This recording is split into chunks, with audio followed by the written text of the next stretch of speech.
defence policy, and we do it on behalf of one or the other of our major allies, and have always done. We don't have independence either as a country or in policy either. Now, I have this argument with Richard about it. He says we do have. I think the incidents in which we have displayed it can be counted on some very small fingers.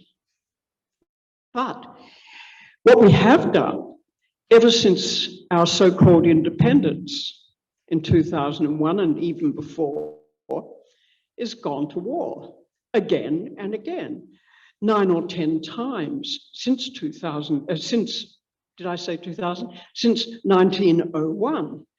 And always it was either at the instigation of Britain or of the United States. And only once was it in our own self-defense against Japan. And so what happened after these wars? Why did nothing change? Why didn't we say enough of that? Many people did say that, because the period immediately after a war is the time to get things done. It's the time to get reform. It's the time to get people to change their mindset. And for a few years, you get that. Like 1945, we get the UN set up. We get the Universal Declaration of Human Rights. We get people saying, let's not do that again. Like the Great War was the world to end all wars, wasn't it? That opportunity opens up very quickly after a war and closes again almost as quickly. And that has happened in Australia time and time again. And when it opens in Australia, you have a period when people say, well, we must get on better with our neighbours. And that means our Asian neighbours. And it was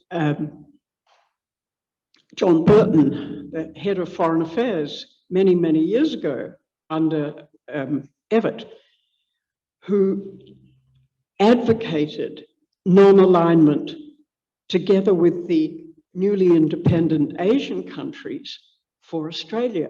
That window of opportunity closed very quickly. When Labor went out of power, the Liberals came in and said, we're not going to line up for non-alignment with those Johnnies, no way.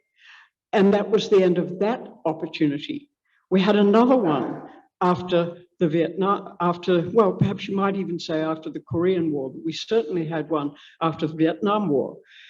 And it was under Whitlam that you get an opportunity to get alongside Asia, not as a whole lot of problematic, underdeveloped countries, but as countries with which Australia could seek common cause and make a new and independent identity for ourselves.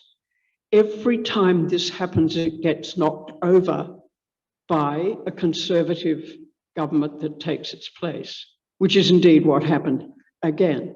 And then, no sooner has that happened than we're on the slippery slide to war again. And that happens because it hasn't been the progressive governments in Australia that have wanted war. It's always been the reactionary ones who were doing the bidding of their hegemonic neighbours, first of Britain and then latterly of the United States.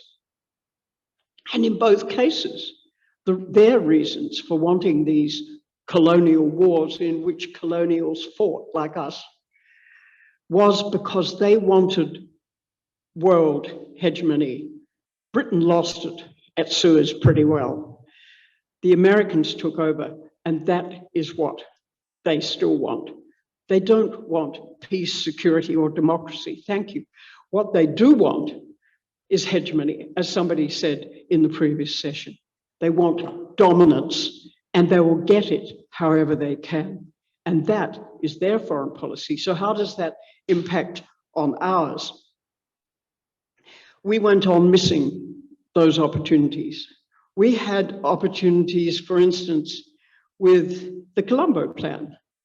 We did with our cooperation with ASEAN, the newly formed ASEAN countries, with which I worked in the Philippines. And it was just terrific. It was inspiring to work with those people and see how they could magnify their impact by joining up with their neighbors and becoming more than the sum of their small parts.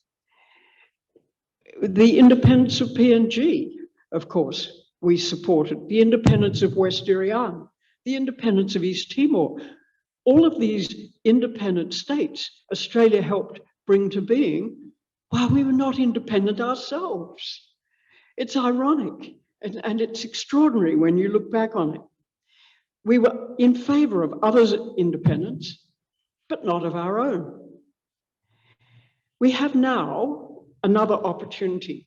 It's our last, I suggest. We're not going to get another window like this. It's the last one we've got, if indeed it is open at all. We could have perfectly good relations with China. China is not interested in invading other countries, in spite of what you are being told by our leaders. There is no plan on China's part to invade Australia unless it is to take out the bases that we have allowed to be here, that we have allowed to threaten Chinese interests. So, as people who wrote submissions to the inquiry said, running the logic from there, well, we should shut down all the bases, which is, of course, what Malcolm Fraser said.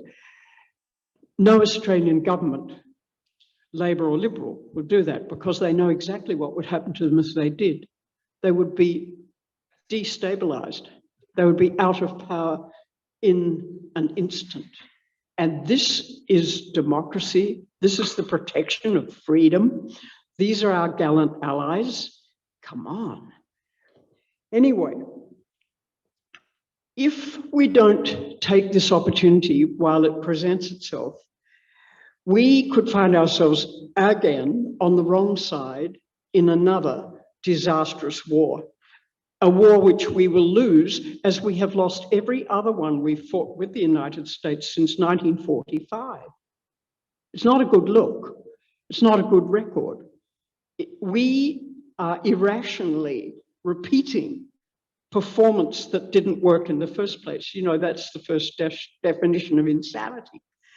And there we are, talking about doing it again, talking about it being inevitable, talking about being interoperable, all of this stuff. It is why these leaders that we put in place keep telling us this rubbish and we keep believing it, or people out there keep believing it, I really cannot explain.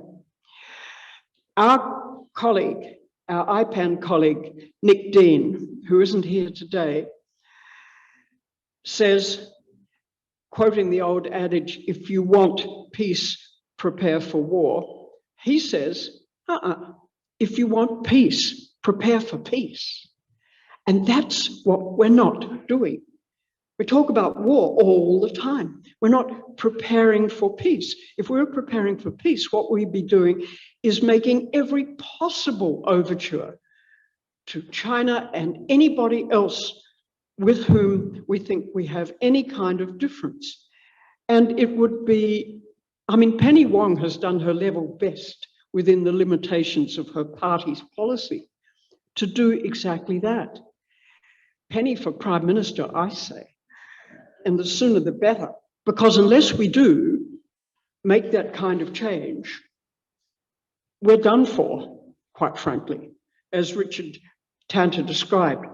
We should do it, as he also said, on a country agnostic basis. Let us not be told by the Americans or anybody else who our enemies are anymore. We've been told again and again, these are the new enemy. Oh, right, we go, okay. We were doing fine with China in 2000 to 2018. Then it was decided somewhere in Washington that China was the new enemy. They'd done terrorism, that wasn't working anymore. They got kicked out of Afghanistan, that clearly wasn't working, so we needed a new enemy. course, Russia provided it, but China was unleashed as the new enemy for us all. And we and the Japanese and others have bought it. Now, so what do we do? What, therefore, must we do? The conclusions are here in the paper. I would say, and this is optimistic at the most, we should put pressure upon our government to cancel AUKUS altogether, get their submarines if they have to have them from somewhere else, pay the cancellation fees, whatever that is, before we've signed the damn thing.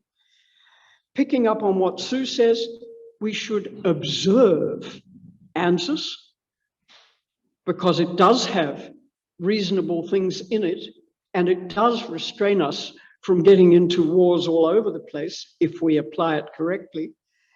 Observe SPINFIS, as Richard Tanter says, and to add my own promo, we have to reform the war powers before it's too late about that too. And many people in the inquiry recommended that as well. And finally, again, borrowing from Richard Tanter, governments must inform the people truthfully about what it is they're doing in our name and spending our children's and grandchildren's inheritance on. And if there's one thing that we can get across to them tomorrow, any of them who will listen to us, it's that. And that's what the new independents want. They want accountability from government. So maybe there's hope. A lot of us elected them, and maybe they'll help us deliver it. Thank you.